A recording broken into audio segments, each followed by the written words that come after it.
Oi, gente, boa tarde. É um prazer estar aqui com vocês, continuando a nossa programação dessa 26ª Bienal Internacional do Livro.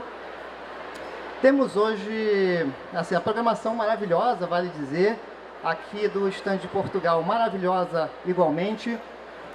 Temos hoje, temos agora um encontro com Teolinda Gerson e Antônio Torres, maravilhosos.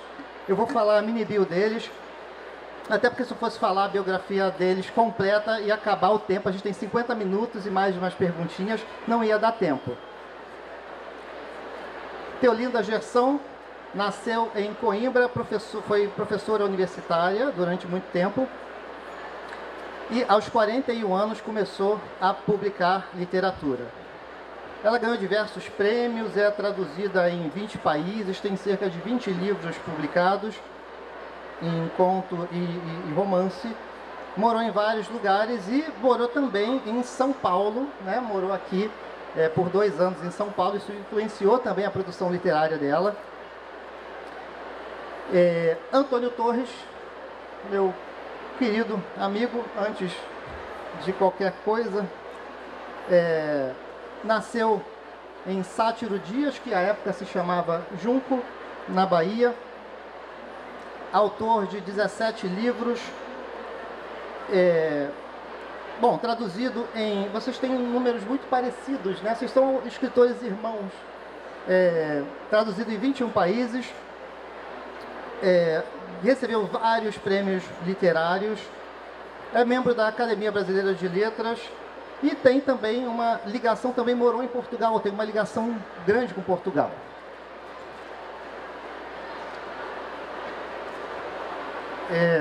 A Teolinda publicou um livro que inclusive dá título aqui à nossa mesa, A Cidade de Ulisses, que está com o Antônio.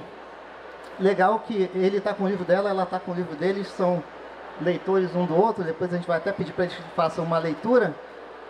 Você lançou esse romance que trata, a partir do mito, tem um mito, quem não sabe, uma lenda que diz que Lisboa foi fundada por Ulisses. A partir desse mito, você escreveu esse romance que tem uma relação também com artes plásticas, né? Os protagonistas são um casal de artistas plásticos, mas o livro tem, sobretudo, uma relação com a cidade de Lisboa. Então, para a gente começar o nosso papo, Teolinda, eu queria saber se esse livro partiu do seu amor, da sua paixão por Lisboa.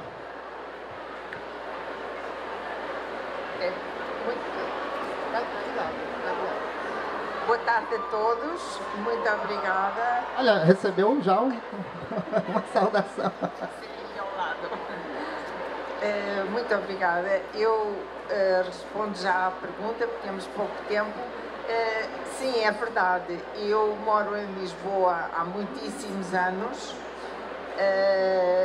e adoro a cidade. Nasceu também o livro da minha paixão pela cidade, que eu acho que é muito rica em história. Lisboa, dizia Alexandre Plano no século XIX, que tinha 30 séculos de história. Portanto, agora já começa a caminho de ter mais 2. E é uma história riquíssima e a paisagem é muito bonita e é uma cidade onde eu gosto de viver. Ainda tem uma dimensão humana, não é demasiado grande. A grande Lisboa tem 2 milhões de habitantes, não é? Portanto, é uma cidade que tem uma dimensão que ainda não é assustadora. Eu não gosto das cidades, das megalópolis, eu me sinto absolutamente perdida.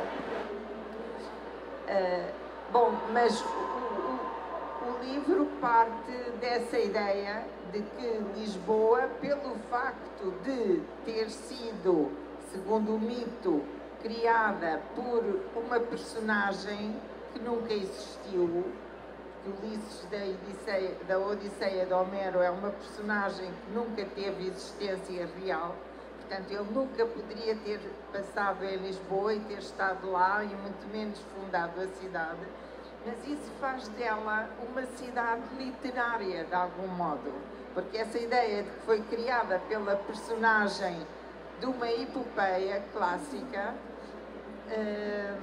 que é a base do romance que nasceu mais tarde, torna uma cidade literária, e de facto há uma literatura portuguesa muito forte e muito antiga, desde a época medieval. E Lisboa é um bom lugar para pensar em tudo isso e também nos grandes problemas do mundo.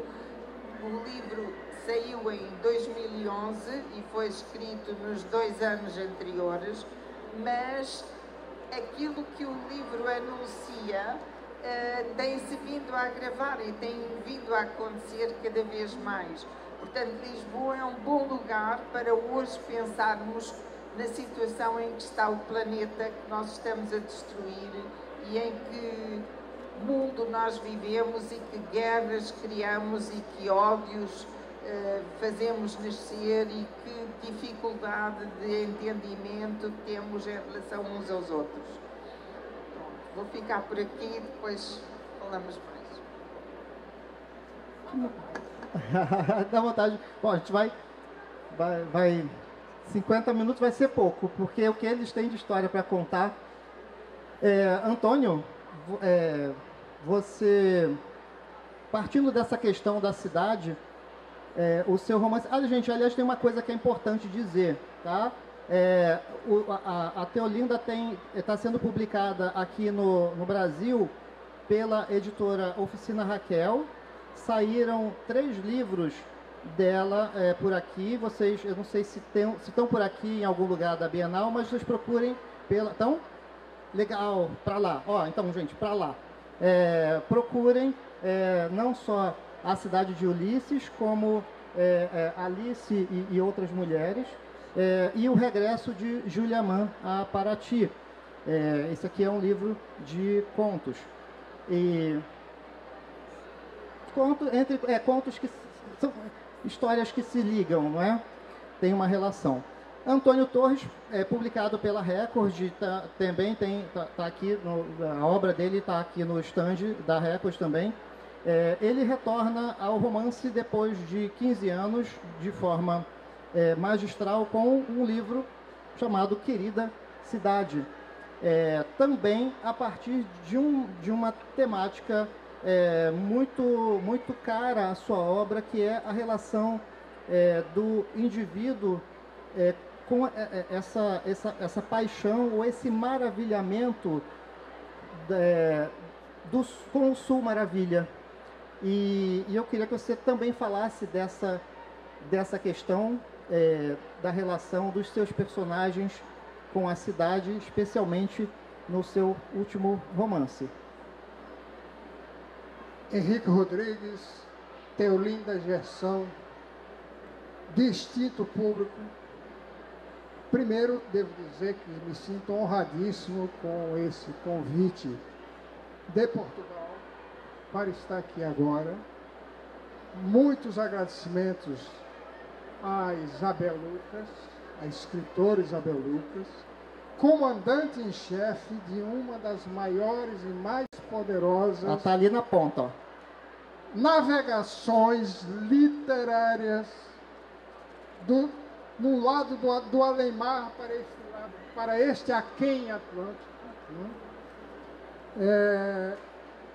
Sinto-me muito honrado de estar aqui. Portugal é um país onde eu deixei um pedaço do meu umbigo enterrado. O outro pedaço está aqui em São Paulo.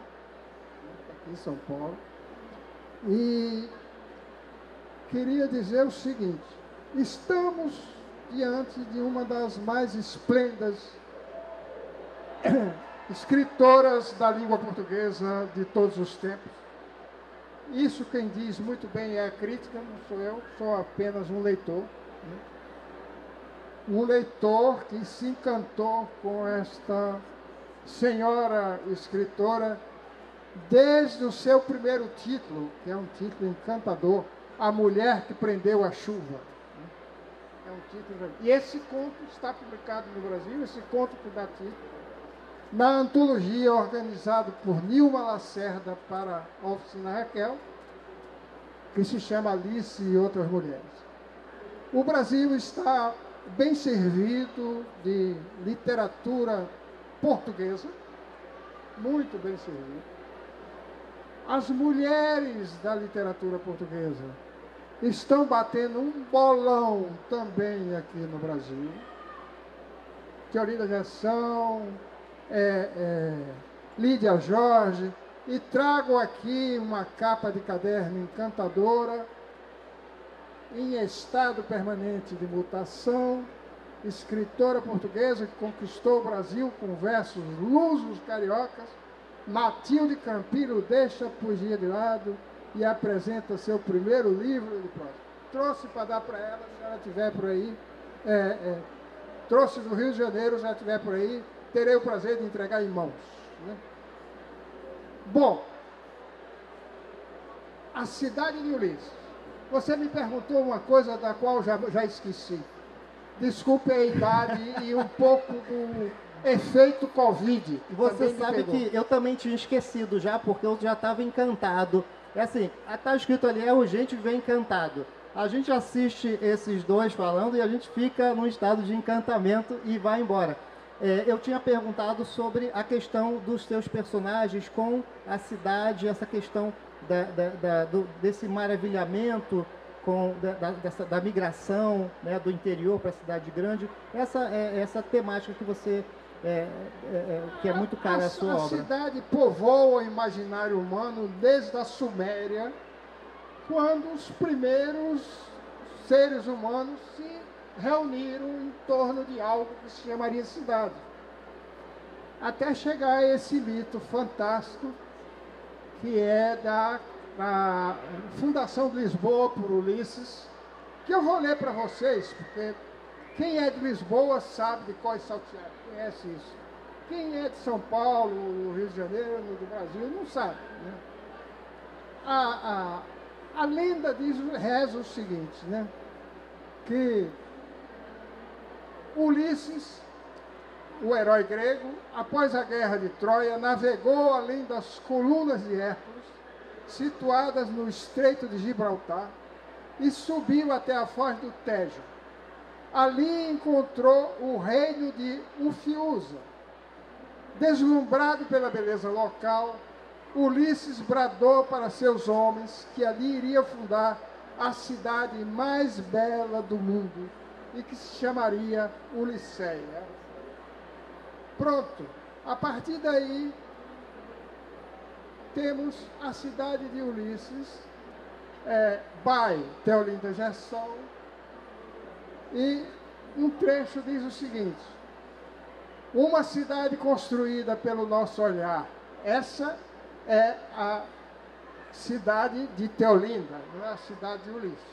Uma cidade construída pelo nosso olhar, que não tinha de coincidir com a que existia. Até porque também essa existia realmente. Cada um dos 10 milhões de portugueses e dos milhões de turistas que por ela andavam, tinha de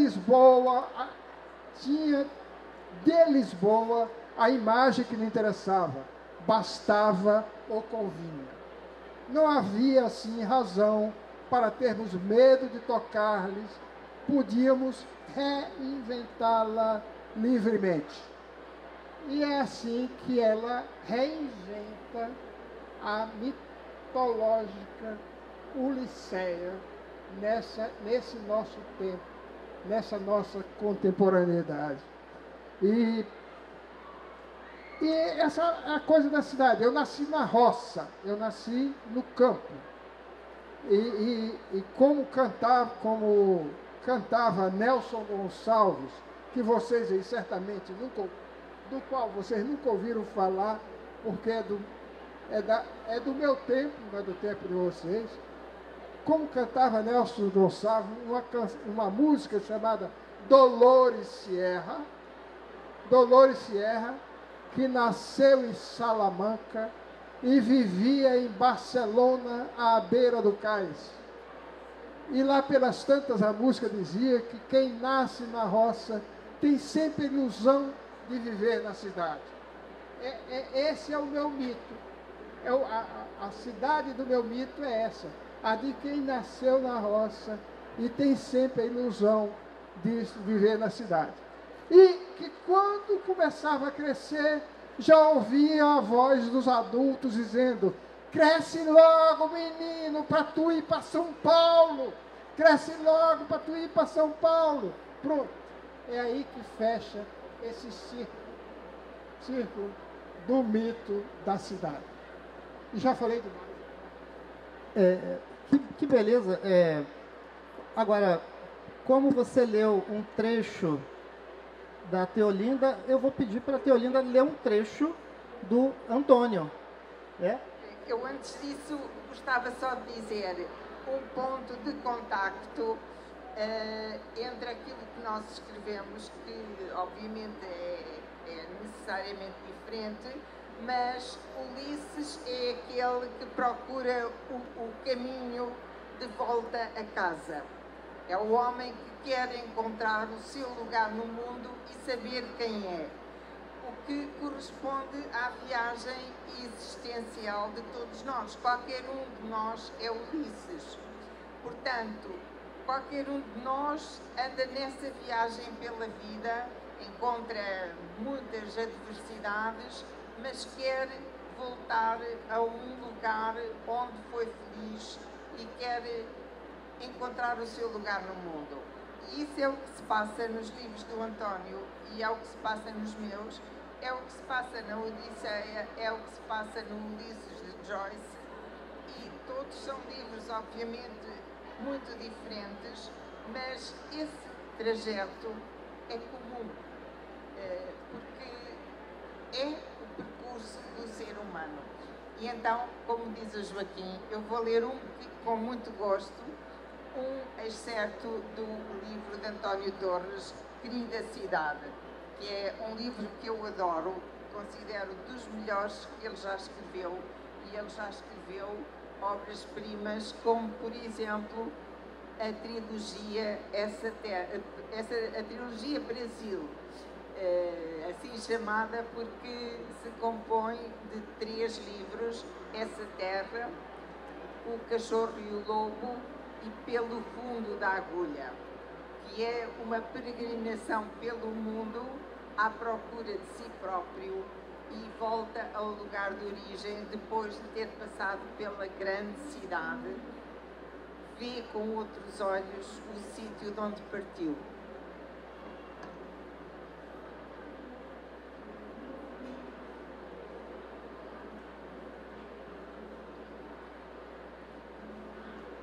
Esta manhã ainda me maravilha a imagem viva e distante da terrível paisagem jamais contemplada por olhos mortais. Não se trata dos sortilégios de um poeta parisiense do século XIX, encharcado de absinto, ópio e haxixe até a alma, a se autopromover arquiteto orgulhoso do seu gênio. Neste cenário, aqui e agora, não há fontes e cascatas sobre o ouro fosco ou colírio de um palácio infinito, babel de arcadas e escadarias, cortinas de cristal, gigantescas náiades com mulheres, ondas mágicas, espelhos encantados com o que refletem.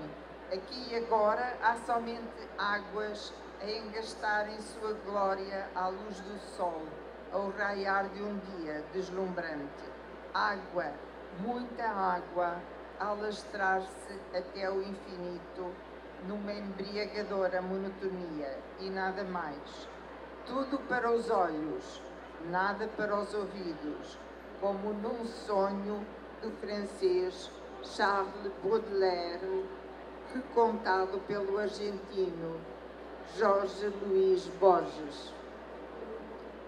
Debaixo dessa imensidão da água, repousa no mais profundo silêncio uma rainha da beleza tropical, que ao sucumbir espetacularmente às trepidações do mais agitado dos seus dias, levou com ela um dos mais fascinantes capítulos da história do continente americano.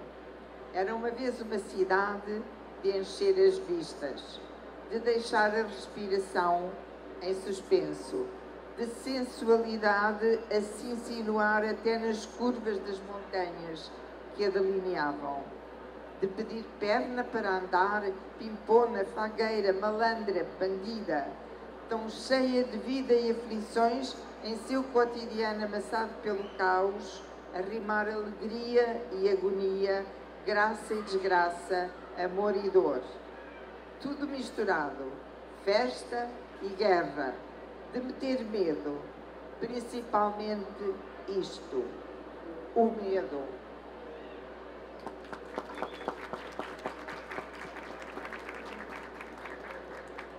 Que beleza. Vou aproveitar, Teolinda, e fazer uma pergunta para você. Eu ia perguntar quando a gente estava na salinha ali, mas eu não vou guardar para perguntar lá na mesa. Você foi professora durante muito tempo. Aliás, temos professores na plateia? Professores. Eu queria pedir uma salva de palmas para vocês, professores. A profissão mais importante, mais bonita que existe. Palmas para você, professora, palmas para o meu professor. O que fez a professora Teolinda, aos 41 anos, se tornar a ficcionista Teolinda? Bom, na verdade, eu sempre quis ser escritora e o meu primeiro livro foi publicado quando eu tinha 14 anos. Obviamente em edição de autor. E continuei sempre a escrever. Mas eu achava que era muito difícil viver da escrita e a família também me dizia isso. É melhor procurar uma profissão porque é muito fácil uma pessoa pensar que vai conseguir e depois não consegue viver só de ser escritor. E o mais parecido com ser escritor era estudar literatura e ensinar literatura aos alunos. E eu acho que foi uma experiência muito gratificante e muito enriquecedora. Eu aprendi muito a dialogar com os alunos, também aprendi com eles ensinaram muita coisa na visão jovem deles e encontrei alunos que não tinham preparação teórica da literatura, mas que interpretavam por vezes os textos com muito mais sensibilidade do que muitos críticos literários. E isso para mim também foi emocionante e impressionante e acho que qualquer escritor deve passar pela vida de trabalho.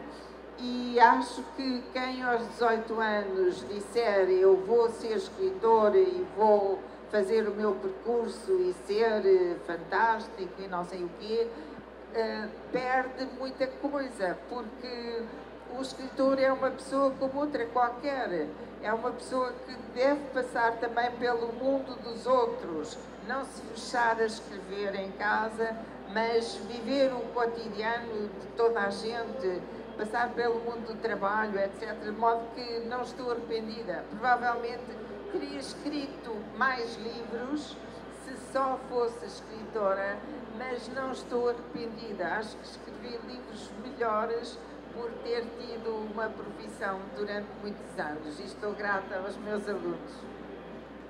Que maravilha! Eu só reforçando para vocês, aliás, vocês aqui, assim, vocês são maravilhosos, mas é preciso dizer que sem vocês aí não tem porquê a gente aqui, né? Então, acho que 2 pontos importantíssimos. Não há idade para começar uma trajetória literária e também é preciso viver para escrever. Eu queria voltar então com o Antônio para também voltar um pouco no tempo e você falar para a gente como a literatura chegou até você, aquele menino, eu acho que eu já conheço um pouco dessa história, na escola, a literatura te conquistando e te puxando para o mundo. Eu sei que foi também publicitário, ou seja, tem uma relação com a criatividade como um todo, mas vamos voltar lá no tempo do menino Antônio Torres, lá no Junco e dali para a vida. Henrique, eu venho de um lugar sem rádio, sem notícias das terras civilizadas, sem livros, um mundo rural e ágrafo. Aí um dia chega uma bendita professora, eu já vi que tem professores e professoras aqui, então já dedico essa parte importante da minha fala aos professores e professoras.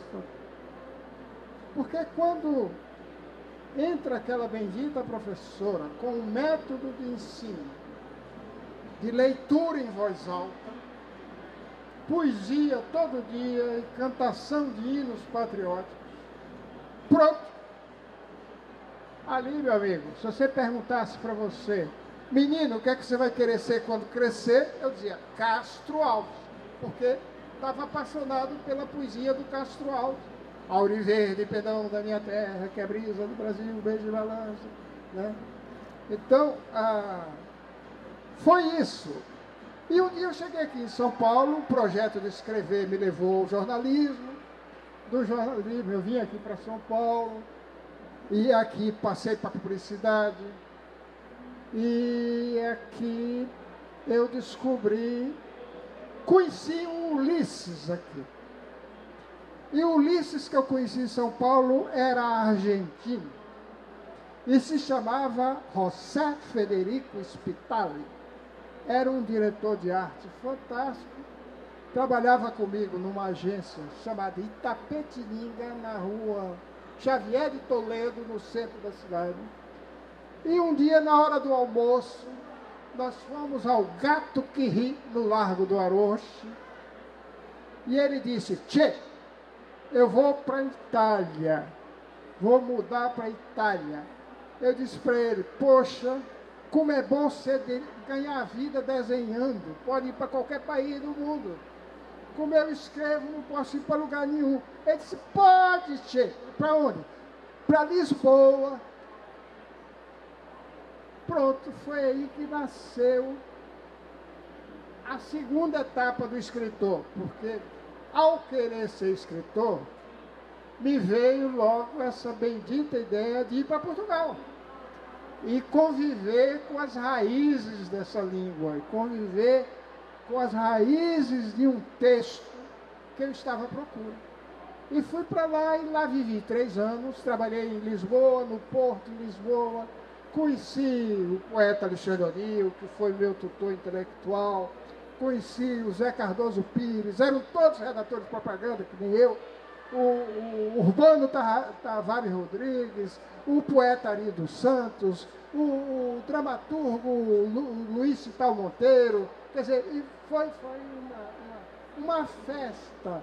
Eu tive ali um curso intensivo, enquanto fazia publicidade, eu fazia no convívio com os escritores portugueses, eu fazia um curso intensivo de literatura, na prática. Foi uma coisa fantástica. Então, essa história se emenda assim. Começa lá no Brasil profundo, no mais profundo do Brasil, vem andando de cidade em cidade até chegar à capital, entrar no Jornal da Bahia, de lá pular para a Última Hora de São Paulo, e daí, pronto. O Ulisses argentino me levou ao Porto de Santos para pegar um navio e fui embora para Lisboa. Assim se fez a história desse velho escriba que está aqui, e tendo o prazer de hoje ser amigo de escritoras da dimensão de Teolinda Gerson, Lídia Jorge, Inês Pedrosa, e vai. Isso desde Agostina Bessa Luiz, que existia no tempo que eu morava lá. Né? Então, é isso. Que beleza. E, se eu não me engano, a epígrafe do seu livro é do Alexandre O'Neill? É um poema chamado Tejo Corre no Tejo. E por falar nesse... Olha aqui. Isabel Lucas, para vocês, estamos numa feira de livros. Momento merchan. Numa Bienal de livros. Estamos aqui para comprar livros. Comprem Isabel Lucas, comprem A Cidade de Ulisses, comprem Compre Antônio Torres. De Júlia Mante a Paraty. Compre Raquel e outras histórias. Né? Comprem Henrique Rodrigues, é um grande escritor, gente. Ninguém falou dele. Eu sou o mais famoso do meu prédio. É o autor do Próximo da Fila, cuja apresentação é feita por esse velho escriba aqui. Tive a honra de ser convidado pela editora Record para apresentar esse livro dele. Trata-se de um grande contista, cronista, romancista e mais, criador do Prêmio Sesc de Literatura, que já vai fazer 20 anos. Isso é uma marca importantíssima no nosso país. Obrigado. Então, não paguei ele para falar. Gente, fiquei meio... Não cobro para falar. Fiquei meio constrangido agora. Mas vamos lá. Então, o Antônio falou da influência que os portugueses tiveram na criação literária dele, no processo de criação literária dele. Eu queria saber, Teolinda, da sua permanência aqui no Brasil, como isso influenciou na sua, em algum livro, como se deu esse processo de você ter passado esse tempo aqui na sua produção literária? Começou tudo muito antes, porque o meu avô materno veio por 2 vezes ao Brasil, onde esteve vários meses, e levou livros. E então eu comecei a ler livros brasileiros muito cedo, quando estava no ensino secundário. E mais tarde, livros que ele levou, como Machado de Assis. Ele levou sobretudo Machado de Assis, que eu me recordo. Mais tarde, Jorge Amado foi muito publicado em Portugal. Eu gostei muito de ler Jorge Amado. Clarice Lispector, também eu li a primeira vez, tinha 19 ou 20 anos e achei absolutamente fabulosa. E sobretudo gostei de ver, depois Guimarães Rosa também, mas gostei de ver como a mesma língua se transfigura noutras latitudes e noutros continentes, porque há uma maneira específica de os brasileiros usarem a língua que é tão deles como nossa, sem qualquer tipo de hierarquia. Nós somos mais velhos, mas isso não interessa. Cada povo falante de português tem a sua variante, a sua maneira própria de se exprimir nessa língua como bem entende, porque ela é dele. E nós não somos mais donos do que qualquer outro país de falantes de portugueses. Não há hierarquias, somos todos iguais. Mas eu acho deslumbrante, enquanto portuguesa, ler os grandes autores brasileiros, porque a maneira como escrevem e como usam a língua é muito diferente da nossa. E é uma revelação, é outra dimensão, outra maneira de estar, outro horizonte, e isso influenciou-me imenso. Depois, como vivi 2 anos no Brasil, e nessa altura já tinha feito o doutoramento, e o professor Massot, que gostava muito do que eu escrevia, convidou-me para dar aulas na USP. Mas eu, na altura, apetecia-me escrever, porque já tinha sido professora e queria um tempo para mim. E o 3º livro que eu publiquei, comecei a escrevê-lo em São Paulo. E é um livro que se chama Os Guarda-Chuvas Cintilantes. E eu acredito que se estivesse em Portugal, eu não tinha ousado publicar aquele livro, porque me parecia demasiado extravagante, demasiado louco. Mas o Brasil era um país mais aberto, mais solto, mais livre, e depois de regressar a Portugal terminei o livro e foi o 3º que eu publiquei. Portanto, o Brasil teve uma grande influência em mim e aparece muitas vezes nos meus livros, não só nesse, mas noutros. Foi uma experiência muito enriquecedora. que eu não trocava por mais nada. Que maravilha.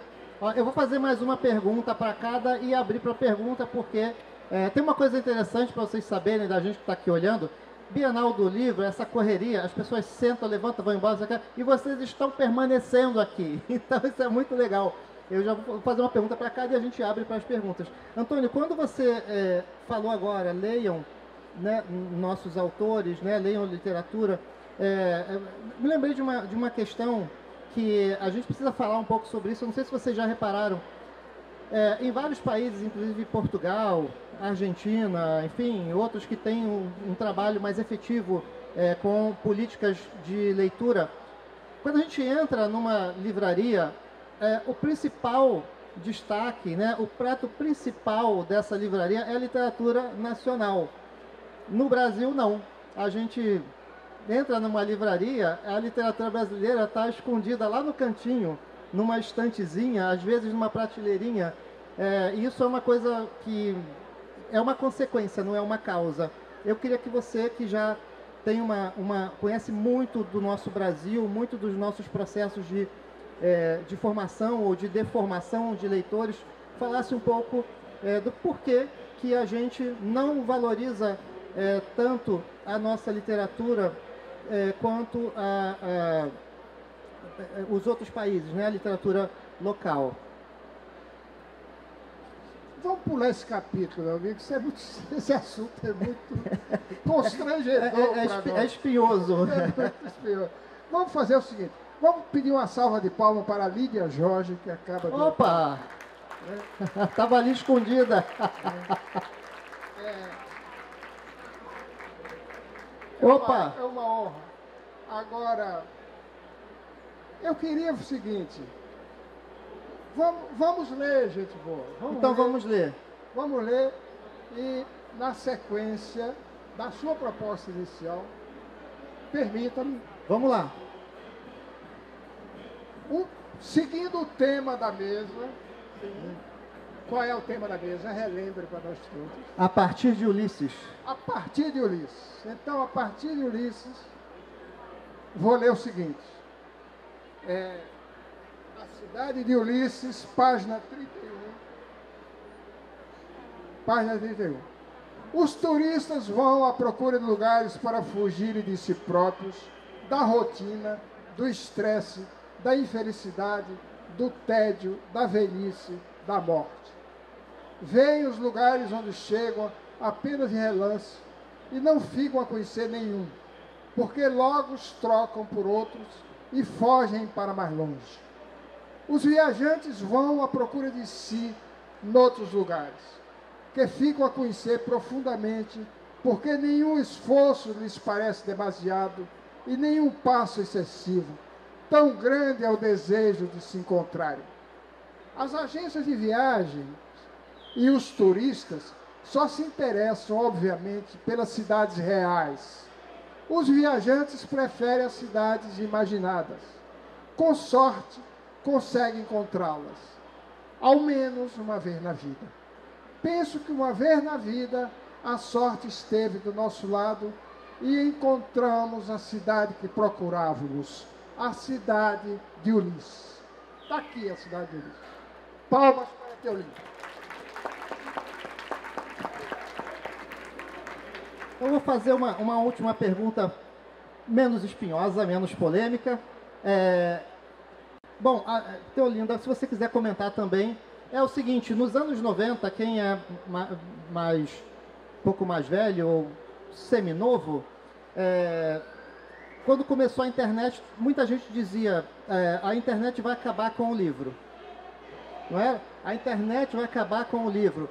As pessoas que estavam nascendo naquela época, ou que nasceram depois, compõem uma juventude que hoje é a maioria em eventos como esse. Isso é um fenômeno que não é só aqui no Brasil, é no mundo. Eu queria que vocês comentassem se isso apesar de ser sempre um grande desafio, né, o trabalho com literatura, com formação de leitores, isso é uma esperança. Como vocês veem esse desejo das novas gerações, dos adolescentes que estão aqui lotando esse pavilhão em torno do objeto livro, né, da literatura? Eu acho que as duas coisas são compatíveis. Um livro em papel não vai desaparecer, como na altura se teve medo que acontecesse, mas acho que o suporte é indiferente e ainda bem que hoje podemos ler em e-books, porque não há estantes que cheguem para albergar os livros todos. Eu já mudei de casa 2 vezes por causa dos livros, porque os livros a certa altura não cabem e agora não mudo mais de casa, mas muita coisa é lida online e acho que isso é bom, é uma libertação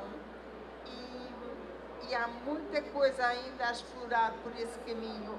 Eu, apesar de pertencer a uma geração já muito avançada nos anos, sou a favor da internet porque acho que o futuro acaba por passar por ela necessariamente, embora continue a amar o livro em papel, obviamente. Uma coisa não substitui a outra, mas complementam-se.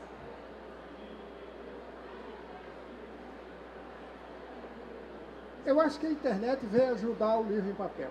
Só isso. Ajudou muito. Que beleza. Gente, uma salva de palmas para o Luiz Cardoso, que está ali, ó. Ali ficou também. Está ali, ó, encolhido ali, tímido. Cadê o Luiz Cardoso? Está ali, ó. Ô Luiz Cardoso, guardo do Luiz Cardoso uma amável dedicatória escrita em São Martinho de Dianta em 2017, no seu livro Para Onde Vão os Gatos Quando Morrem. Um belo livro. Palmas para ele de novo.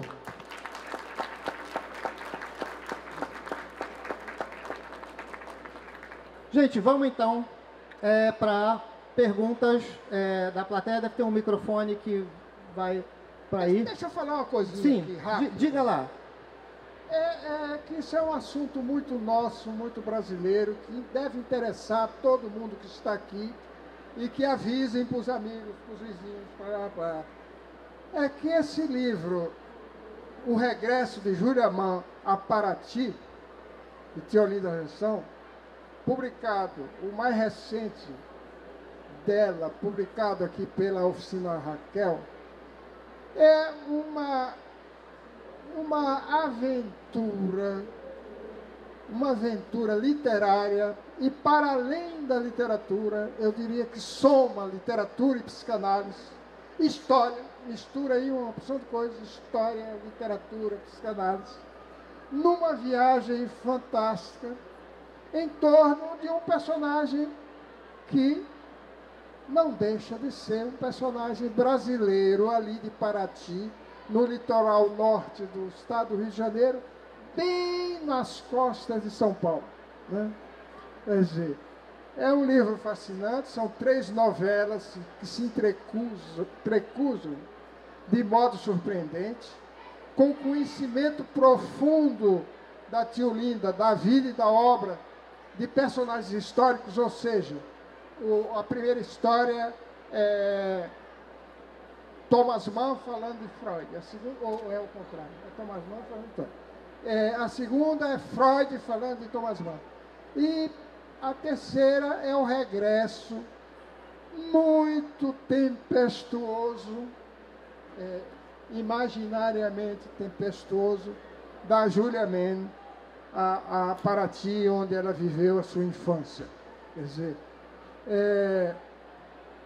Teolinda traça o mundo interior de todas essas personagens, tornadas fascinantes para a ficção em língua portuguesa. Então, não esqueçam desse livro da Teolinda, o mais recente dela, publicado no Brasil. Pelo amor de Deus, não esqueçam desse livro, que é uma maravilha. Ele recomenda, a 4ª capa é do Antônio Torres, né? Vale dizer, né? Então ele recomenda mesmo. Posso só dizer, muito obrigada, o António é muito generoso, mas eu gostava de dizer uma coisa, o seu a seu dono, portanto, eu não fui a primeira escritora a escrever sobre a Julia Mann, mãe do Thomas Mann. Há um grande escritor brasileiro que eu também li, Trevisan, que escreveu um romance chamado Ana em Veneza. Ana era a escrava negra que criou a Júlia e os seus irmãos em criança em Paraty. E vai com elas para a Europa quando a mãe de Júlia morre quando ela tem 6 anos, e aos 7 o pai, que era alemão, leva os filhos todos e essa escrava, Ana, para Lübeck, onde vivia a sua família, e Júlia nunca mais voltou a Paraty na vida real. E Ana também nunca foi a Veneza na vida real, voltou com o pai de Júlia para Paraty. Mas, portanto, nós seguimos, eu e o Trevisan seguimos caminhos completamente diferentes, e o livro dele não tem nada a ver com o meu, nem o meu não tem nada a ver com o dele. São visões diferentes, mas eu gosto sempre de salientar que não fui pioneira nesse aspecto. Maravilha. Agora vamos para a pergunta ali, ó. Júlio Silveira, editor. Olá, obrigado, Henrique. Eu não sei quanto a senhora Teolinda, mas o Antônio e o Henrique, eles foram agraciados com a distinção mais sublime que eu posso imaginar para um escritor, que eles tiveram as bibliotecas da cidade e da escola dele renomeadas com o nome deles. Então, eu queria saber a opinião deles e da senhora sobre essa grande ameaça que paira sobre a gente, de que os clubes de tiro podem vir a transformar-se em bibliotecas. O que nós podemos sentir disso? Contexto. O nosso presidente, ele soltou essa ameaça, dizendo que se o concorrente dele for eleito, os clubes de tiro podem virar bibliotecas. Veja que absurdo. Clubes de tiro de... Bom, eu não conhecia essa citação, mas, enfim, acho-a estranhíssima e não sei o que dizer, sinceramente. Em Portugal, depois do 25 de Abril, houve quartéis que se transformou, pelo menos um quartel que se transformou numa universidade, o que foi muito positivo. Clubes de tiro transformados em bibliotecas, aparentemente, eu não sei o contexto em que isso foi dito. Imagino por quem, mas também não tenho a certeza. Mas acredito que sempre que desaparece um clube de tiro e nasce uma biblioteca, é certamente um enorme ganho para a sociedade.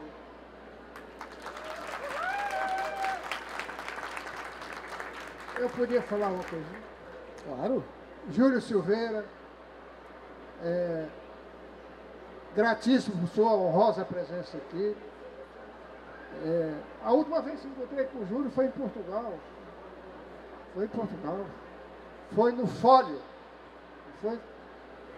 Júlio, isso que você acabou de relatar, a situação que você é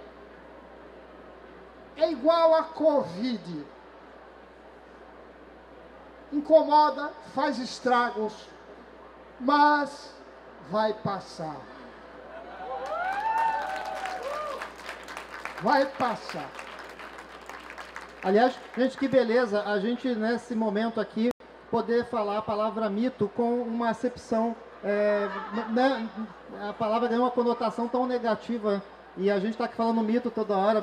O mito é o nada, que é tudo, né? Evocando, né, o Fernando Pessoa. Que bom a gente poder retomar, reconquistar o significado das palavras, né? Obrigado, gente. Mais pergunta? Opa! Boa tarde, tudo bem?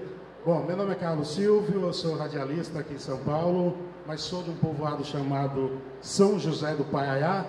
O nome aqui, eu tenho um programa de rádio aqui chamado Paiaiá. E esse povoado, situado no Nordeste baiano, município de Nova Açores, a 225 quilômetros de Salvador, tem apenas 600 moradores. Pegando o gancho no que o amigo citou ali, Eu gostaria de ouvir um comentário de vocês dois. O mestre Antônio Torres, que conhece muito bem o Paiaiá, e lá nós temos hoje a maior biblioteca comunitária do mundo, num povoado de 600 moradores, com 130 mil livros. Bibliotecas comunitárias são a salvação para a educação brasileira? Muito obrigado. Carlos, meu conterrâneo, eu nasci no município vizinho ao dele, na fronteira com o dele. Já estive nessa biblioteca do Paiaiá, onde acontece frequentemente eventos literários que atrai gente de toda a região, até da capital. No ano que eu fui, tinha gente de Aracaju, de Feira de Santana, Salvador, Recife, tinha gente de São Paulo. Tinha uma menina de São Paulo que estava pesquisando para fazer uma tese de doutorado sobre um dos meus livros. Ela estava lá, aqui da USP. O que eu te digo é o seguinte: a gente costuma ver, porque é retumbante isso que acontece no país hoje, esse fato narrado pelo Júlio Silveira, é uma coisa que chega a ser terrível mesmo. Mas temos que saber o seguinte: o Brasil está cheio de bibliotecas comunitárias, de tudo quanto é canto. Eu já falei na terra que eu nasci, não tinha livros. Hoje tem uma biblioteca com mais de 10 mil livros e leva o nome desse aqui que vos fala, né? Eu já cheguei na cidade de Garanhuns e um professor me pediu para ir visitar a biblioteca que tinha o meu nome lá numa escola primária. Foi uma coisa encantadora. Já inaugurei biblioteca com meu nome em presídios de Bangu, presídio de alta periculosidade. Já inaugurei biblioteca com meu nome no Morro Dona Marta, na favela. Já inaugurei em comunidades carentes da Serra Petropolitana.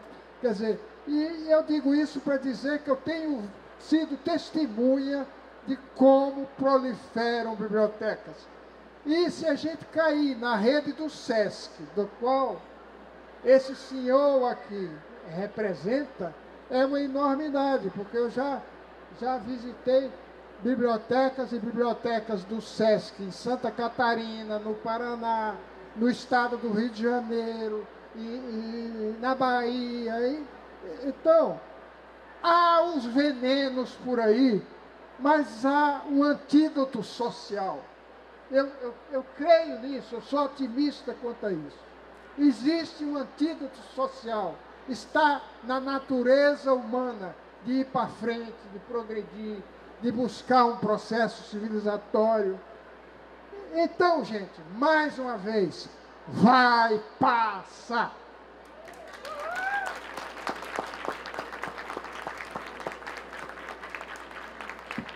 Que beleza. Mais alguma pergunta, galera? Em não havendo, porque assim, cabe ao mediador, o mediador é aquele chato que tem que dizer que vai acabar, né? Aí todo mundo fala, mas tem uma forma de a gente, né, vocês continuarem esse papo com Antônio Torres, com Teolinda Gerson, que é lendo os livros deles. Então, vamos ler Antônio Torres, vamos ler Teolinda Gerson, vamos ler Luiz Cardoso, vamos ler Lídia Jorge, vamos ler para a gente continuar, porque é o caminho para a gente sair dessa situação, como disse o Antônio Torres. Quero muito agradecer a vocês dois, para mim é uma honra estar aqui, eu estou extremamente feliz de estar aqui com vocês.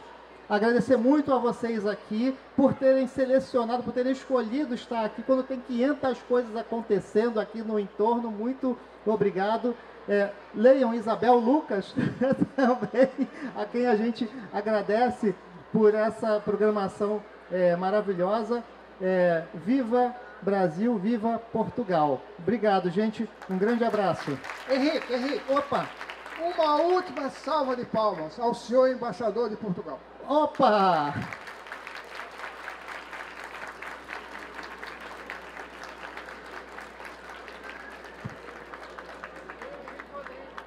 Obrigado, gente. Valeu.